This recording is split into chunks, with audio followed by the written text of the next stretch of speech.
गिनती की पुस्तक अध्याय 4। गिनती की पुस्तक अध्याय 4। लेवियों के कर्तव्य कर्म।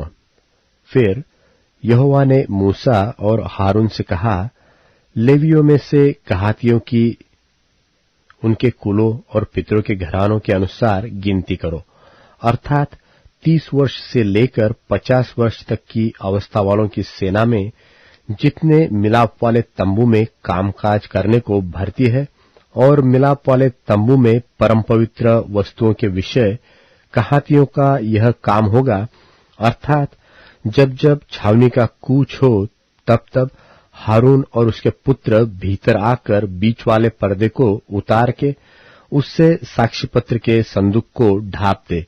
तब वे उस पर सुइसों की खालों का ओहार डाले और उसके ऊपर संपूर्ण नीले रंग का कपड़ा डाले और संदूक में डंडों को लगाए।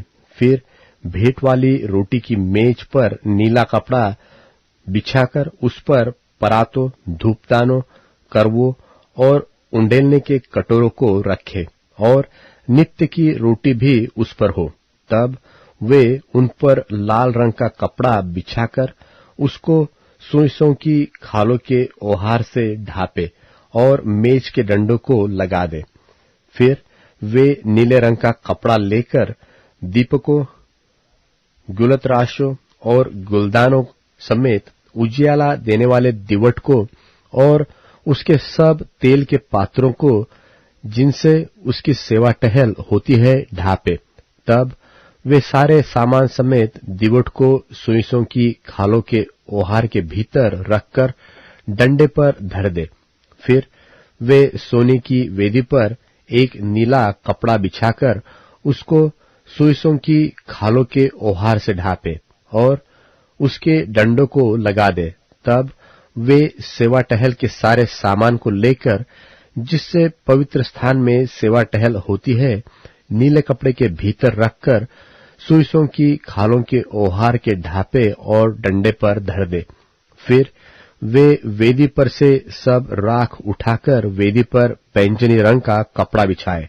तब जिस सामान से वेदी पर की सेवा टहल होती है वह सब, अर्थात उसके करछे, कांटे, फावड़ियां और कटोरे आदि वेदी का सारा सामान उस पर रखे और उसके ऊपर सुइसों की खालों का ओहार बिछाकर वेदी के डंडों को लगाए। और जब हारून और उसके पुत्र छावनी के कूच के समय पवित्र स्थान और उसके सारे सामान को ढांप चुके, तब उसके बाद कहाती उसके उठाने के लिए आए, पर किसी पवित्र वस्तु को न छुए, कहीं ऐसा न हो कि वे मर जाए।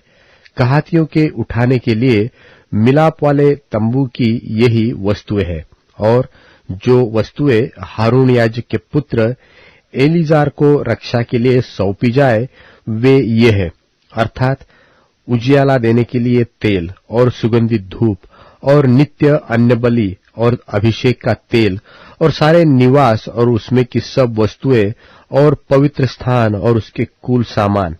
फिर यहोवा ने मूसा और हारून से कहा, कहातियों के कुलों के गोत्रियों को लेवियों में से नाश न होने देना। उनके साथ ऐसा करो कि जब वे परम पवित्र वस्तु के समीप आए तब न मरे परंतु जीवित रहे, अर्थात हारून और उसके पुत्र भीतर आकर एक एक के लिए उनकी सेवकाई और उनका भार ठहरा दे, और वे पवित्र वस्तुओं के देखने को क्षण भर के लिए भी भीतर आने न पाए, कहीं ऐसा न हो कि मर जाए। फिर यहोवा ने मूसा से कहा, गिर्शनियों की भी गिनती उनके पितरों के घरानों और कुलों के अनुसार कर। 30 वर्ष से लेकर 50 वर्ष तक की अवस्था वाले जितने मिलाप वाले तंबू में सेवा करने को सेना में भर्ती हो उन सबों को गिन ले।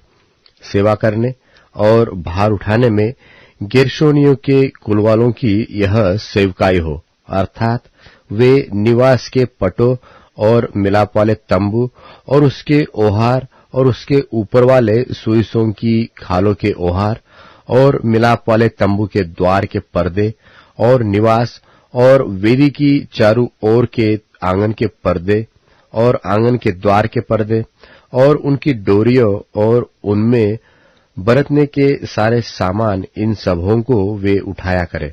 और इन वस्तुओं से जितना काम होता है वह सब भी उनकी सेवकाई में आए। और गेर्शोनियों के वंश की सारी सेवकाई हारून और उसके पुत्रों के कहने से हुआ करे, अर्थात जो कुछ उनको उठाना और जो सेवकाई उनको करनी हो, उनका सारा भार तुम ही उन्हें सौंपा करो।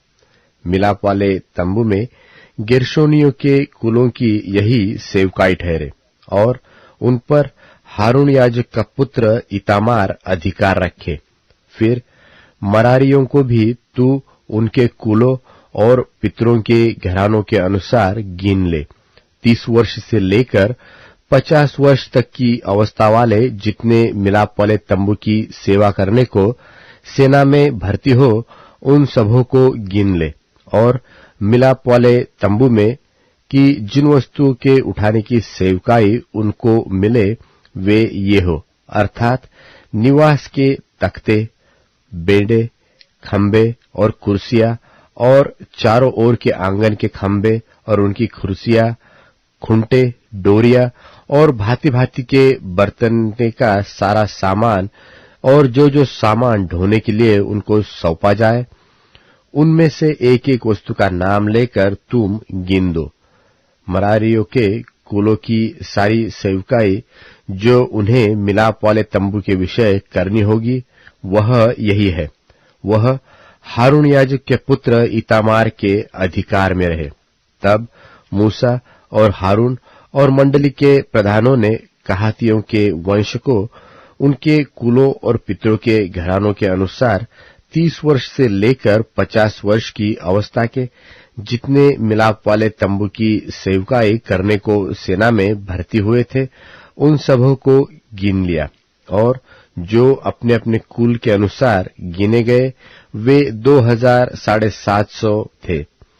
कहातियों के कुलों में से जितने मिलाप वाले तंबू में सेवा करने वाले गिने गए वे इतने ही थे।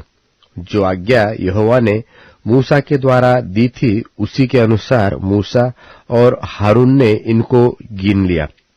और गेर्शोनियों में से जो अपने कुलों और पितरों के घरानों के अनुसार गिने गए, अर्थात 30 वर्ष से लेकर 50 वर्ष तक की अवस्था के जो मिलाप वाले तंबू की सेवकाई करने को सेना में भर्ती हुए थे, उनकी गिनती उनके कुलों और पितरों के घराने के अनुसार 2630 थी।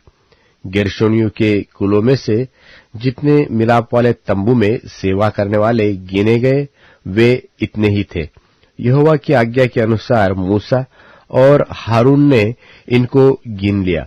फिर मरारियों के कुलों में से जो अपने कुलों और पितरों के घरानों के अनुसार गिने गए, अर्थात 30 वर्ष से लेकर 50 वर्ष तक की अवस्था के जो मिलाप वाले तंबू की सेवकाई करने को सेना में भर्ती हुए थे, उनकी गिनती उनके कुलों के अनुसार 3200 थी। मरारियों के कुलों में से जिनको मूसा और हारून ने यहोवा की उस आज्ञा के अनुसार जो मूसा के द्वारा मिली थी गिन लिया, वे इतने ही थे। लेवियों में से जिनको मूसा और हारून और इस्राएली प्रधानों ने उनके कुलों और पितरों के घरानों के अनुसार गिन लिया, अर्थात 30 वर्ष से लेकर 50 वर्ष तक की अवस्था वाले जितने मिलाप वाले तंबू की सेवकाई करने और बोझ उठाने का काम करने को हाजिर होने वाले थे, उन सबों की गिनती 8580 थी। ये अपनी अपनी सेवा और बोझ ढोने के अनुसार परमेश्वर से कहने पर गए। जो आज्ञा यहोवा ने मूसा को दी थी उसी के अनुसार वे गिने गए।